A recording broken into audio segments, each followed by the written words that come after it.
अवतारो हरे योयम कीर्तयेदन वहम नर संकल्पातस्य सिद्धन्ति सयाति परमां गतिम्। कृष्ण कृष्ण महाभागा तन्नाथ गोकुल प्रभु तातुर अर्हति देवान्ना कुपिता भक्त वत्सल।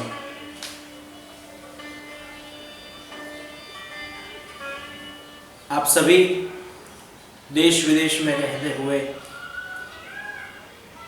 देश विदेश में रहने वाले कृष्ण के प्रिय, श्री वल्लभ के प्रिय, आप सभी वैष्णव भक्त समुदाय, भगवत कृपा से ये एक मार्ग हमें मिला है कृष्ण के गुणानुवाद गाने के लिए, वो परम तत्व तक पहुंचने के लिए, भक्ति के मार्ग पर किस तरह से, कैसी सरलता के साथ भगवत स्मरण करते करते हम परमात्मा के चरणारविंद तक पहुंच सके। यही भाव ये सत्संग के प्रवाह से, ये भगवत नाम स्मरण के माध्यम से हम प्रयत्न जो कर रहे हैं, और आज हम उस विषय पर चर्चा करेंगे जो प्रभु श्री कृष्ण के जीवन में अमृत के समान रहा, जो प्रभु श्री कृष्ण को अत्यंत प्रिय था। वो 5 विषय, वो 5 शब्द, वो 5 वस्तुएं प्रभु के जीवन में जो अमृत समान रहा, उसके बारे में हम आज चर्चा करेंगे और प्रयत्न भी ऐसा करें कि हम भी उसी प्रकार से अपना जीवन बना दे कि हम भी पर प्रभु श्री कृष्ण के प्रिय बन जाए। तो आइए इस विषय पर चर्चा करें। उससे पूर्व आप सभी के हृदय में विराजमान परमात्मा को वंदना के साथ आप सभी को जय श्री कृष्ण। श्री कृष्ण के जीवन के 5 अमृतमय तत्व, जिसमें सबसे पहला तत्व है वो है माखन। प्रभु श्री कृष्ण को अत्यंत प्रिय है माखन। क्यों प्रिय है, कभी हमने सोचा? क्योंकि माखन कोमल है, खुद भी कोमल है, और जो माखन को खाता है वो खाने वाले को भी माखन कोमल बना देता है। इसलिए प्रभु को प्रिय है, क्योंकि वो कोमल है, सरल है, इसलिए मक्खन प्रिय है।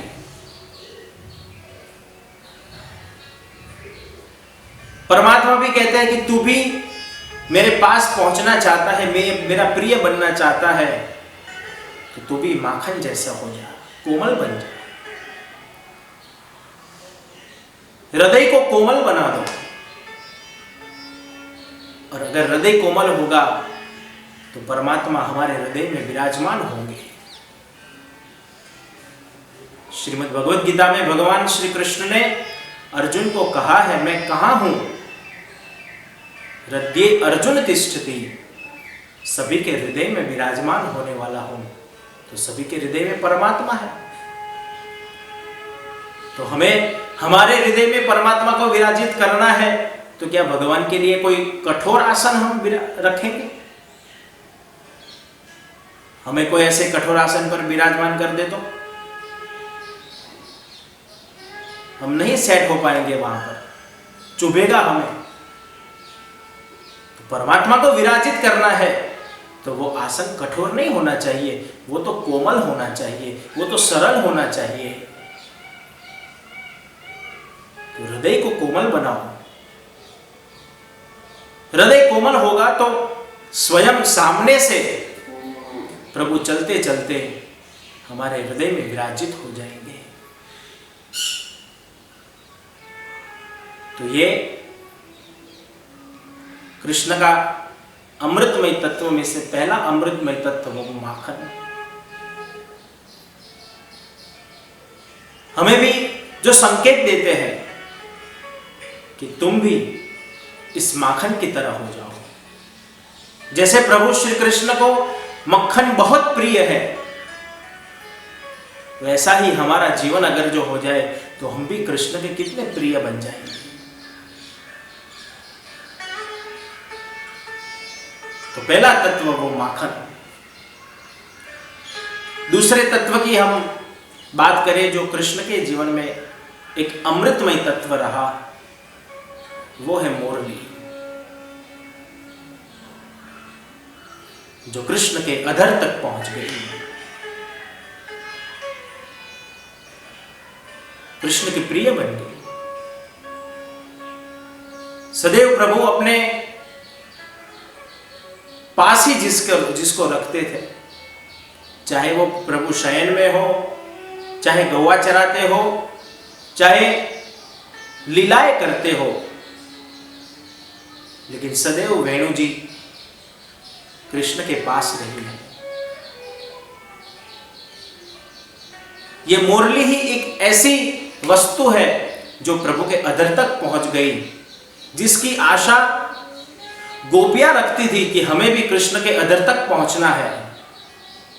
लेकिन गोपी से पहले ये वेणु जी कृष्ण के अधर तक पहुंच गई। और गोपियों ने श्रीमद् भागवत में व्यास जी ने लिखा है 10वें स्कंद में, गोप्या किमा चलदयम कुशलम स्म वेणु। गोपियों ने वेणु को प्रश्न भी पूछा है, अरे वेणु तूने ऐसे कौन से कर्म किए हैं, ऐसे कौन से पुण्य किए हैं कि जो कृष्ण के अधर तक तो पहुंच गई। तब वेणु गोपी को प्रत्युत्तर देता है, गोपी मैंने अपने जीवन में से 7 प्रकार के दोषों को बाहर निकाल दिया, तो मैं निर्दोष बन गई। और कृष्ण के अधर तक पहुंच गई। मुरली है कैसी है, जो झुकी हुई है। मुरली कोई बजाता है जब, तब आप ध्यान से अवलोकन करना, वो झुक जाती है, और जो झुकता है वो सभी को प्रिय हो जाता है। गुजराती में एक बहुत अच्छी कहावत है, नमे ए सौने गमे।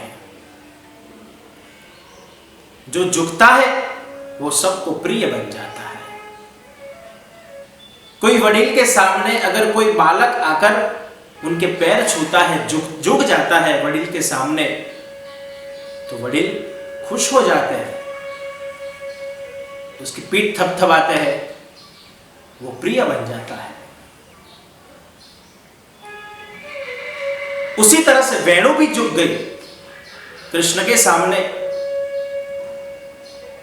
तो कृष्ण को अधर तक पहुंच गई, प्रिय बन गई।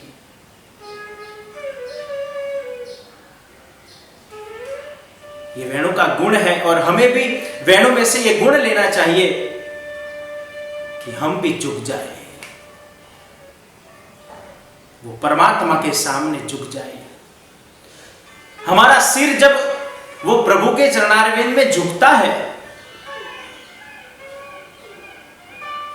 तो कृष्ण के प्रिय बन जाते हैं।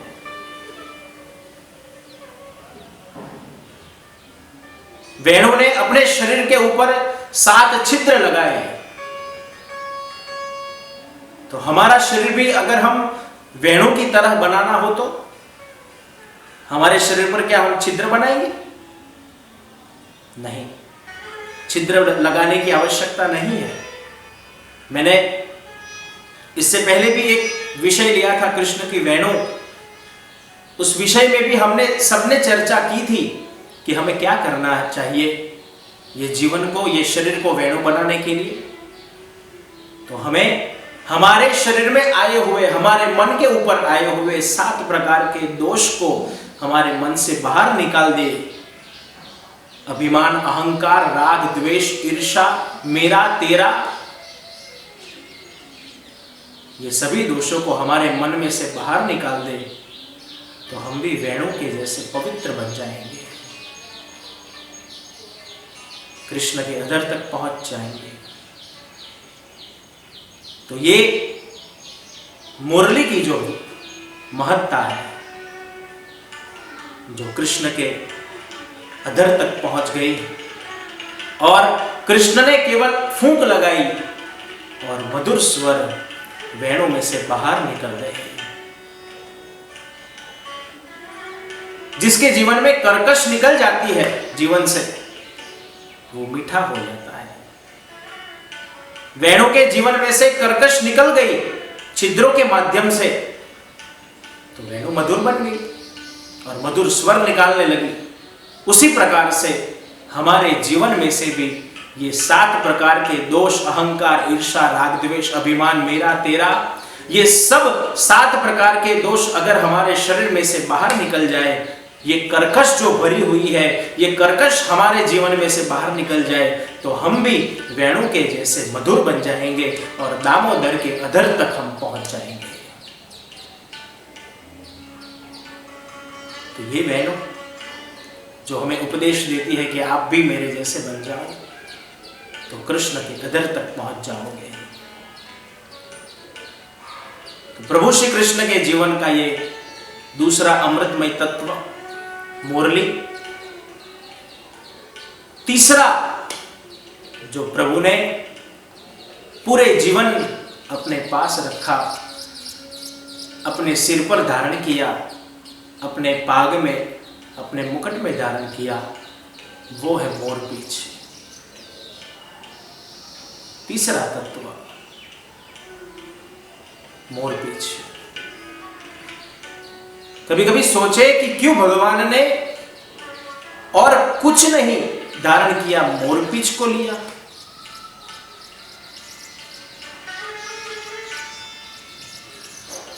तो मोरपींछ की सुंदरता है, आकर्षण का एक केंद्र है।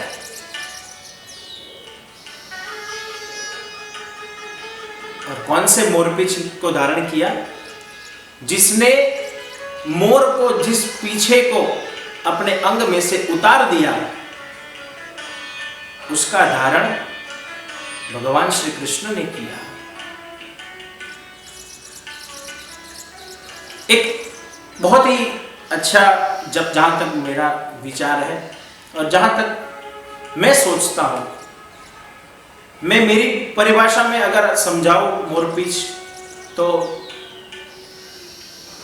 प्रभु श्री कृष्ण ने मोरपींछ धारण किया, उसका एक ऐसा भी उद्देश्य हो सकता है कि सत्ता होनी चाहिए, लेकिन सत्ता का भार नहीं होना चाहिए। भले आप करोड़पति हो, अबजोपति हो, खरबोपति हो, लेकिन उसका भार नहीं होना चाहिए। किसी कार्य आपको सौंपा गया है कि भाई आप ये कार्य करो, तो वो कार्य होना चाहिए, लेकिन उसका भार लेकर चलना नहीं है। कृष्ण ये उपदेश देते हैं, ये जहां तक मैं सोचता हूं, कृष्ण कहते हैं आप जो भी कार्य करो, पूरी निष्ठा के साथ, पूरे धैर्य के साथ, पूरी श्रद्धा के साथ और पूरी शक्ति के साथ आप वो कार्य परिपूर्ण करो। और वो कार्य कैसा होना चाहिए? जैसे मोरपींछ का कलर है, मोरपींछ का रंग है, अलग अलग रंगों से मोरपींछ जब बनता है और वो एक आकर्षण का केंद्र बन जाता है, जिसको देखते ही हमें सुंदर लगता है, अच्छा लगता है। प्रभु श्री कृष्ण कहते हैं बस आपको जो कार्य दिया गया है उसको अच्छी तरह से ऐसे मोरपींछ की सौंदर्यता के जैसे उसे सुंदर बना दीजिए। तो ये प्रभु श्री कृष्ण हम सबको मोरपींछ के द्वारा जो उपदेश देते हैं। तो तीसरा तत्व मोरपींछ जो प्रभु के पास एक अमृतमय तत्व के जैसे रहा। और चौथा तत्व जो हम सबको प्रिय है वो है गाय। जो प्रभु श्री कृष्ण ने 11 साल 52 दिन तक गोकुल में रहकर नंगे पैर जिनकी सेवा की वो है गाय। मैंने एक कृष्ण के अस्मरणीय तत्व के बारे में भी एक ये विषय लेकर मैंने एक सत्संग का हम सब ने लाभ लिया था। उसमें भी मैंने ये चर्चा की थी कि गाय वो कृष्ण के अविस्मरणीय तत्व में से एक है। वैसे ही अमृतमय तत्व में अगर हम कहें तो भी गाय वो भी एक अमृतमय तत्व में आती है, जिसकी सेवा से कृष्ण ने हम सबको उपदेश दिए कि आप सब भी ये अबोध जीवों की सेवा करते जाइए। और गौ सेवा करते करते प्रभु श्री कृष्ण द्वारिकाधीश तक पहुंच गए, महान बन गए। सदैव जो गायों के बीच में रहे भगवान, अष्टसखा के कीर्तन याद करे, पद याद करे, तो अष्टसखा भी कहते हैं इत पे गौवा उत पे गौवा, आगे गौवा पीछे गौवा, और बीच में कृष्ण चले धीरे धीरे, श्याम तेरी मोरली बजे धीरे धीरे। तो गौ सबसे प्रिय कृष्ण की।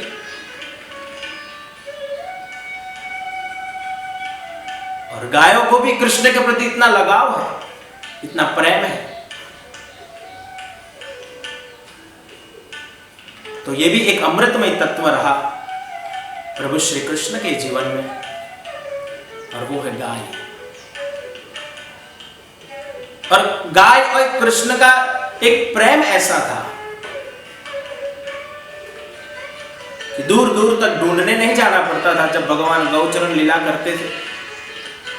लेकिन प्रभु श्री कृष्ण बैलों के सुर लगाए, और गाय कितने कोसों दूर रही हो फिर भी वेणों का सुर श्रवण करते ही गाय दौड़ी चली आती थी।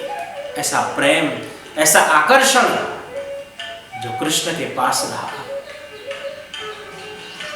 और इसलिए कृष्ण तो मनमोहक जिसकी मूर्त है, कितना भी हमें टेंशन हो, कितना भी हमें गुस्सा हो, लेकिन एक बार कृष्ण की हंसती हुई मूर्त हम देख लें, हमारे सब टेंशन दूर हो जाते हैं, सब दुख दूर हो जाते हैं। ऐसी मनमोहक छवि जिनके जीवन में ये चौथा अमृतमय तत्व जो गाय है, और सबसे आखिर में पांचवा जो तत्व है वो है रास। रसो वैशः सह रासः। रस का अधिपति वो प्रभु श्री कृष्ण है, और रस का समूह जहां पर है वो रास है। प्रभु श्री कृष्ण ने एक अचिंत्य शक्ति श्री राधा जी, जो इस रास के माध्यम से प्रेम और भक्ति का जो मिलन है वो रास है। हम भी कभी राधा बन जाते हैं और कृष्ण के प्रेम में, कृष्ण के भाव में, कृष्ण की भक्ति में हम भी नाचने लगते हैं, हम भी गाने लगते हैं, क्योंकि उस वक्त हमारे हृदय में श्री राधा रानी आकर विराजित होती है। तो जहां श्री राधा है वहां कृष्ण दौड़े चले आते हैं। ये राधा जी की महानता। कि जहाँ जहाँ श्री राधा जी विराजित होते हैं, जहाँ जहाँ श्री राधा जी अपने चरणारविंद लगाती है, वहाँ वहाँ प्रभु श्री कृष्ण की नजर पहुंच जाती है। इसलिए अष्टसखा भी कहते हैं, राधे तू बड़भागी कौन तपस्या कीन, तीन लोक दारण तरण सो तेरे अधीन, कुसुम सरोवर प्रेम से भर्यो रहे दिन रैन, जहां चरण राधा धरे श्याम धरे दो नैन। जहां जहां श्री राधा जी और राधा जी यानी प्रेम लक्षणा भक्ति है, तो वहां वहां कृष्ण पहुंचते हैं। तो ये रासलीला जो है वो भक्ति और प्रेम का मिलन है, तो वो रासलीला है। तो यही कृष्ण के जीवन में ये 5 अमृतमय तत्व जो रहे, माखन, मुरली, मोरपींछ, गाय और रास, ये कृष्ण के जीवन के 5 अमृतमय तत्व है। तो यही हमारा जीवन भी ऐसे अमृतमय बनता जाए और हम भी प्रभु के चरणारविंद तक पहुंचे। यही भावना के साथ आप सभी के हृदय में विराजमान परमात्मा को वंदना। सभी को जय श्री कृष्ण।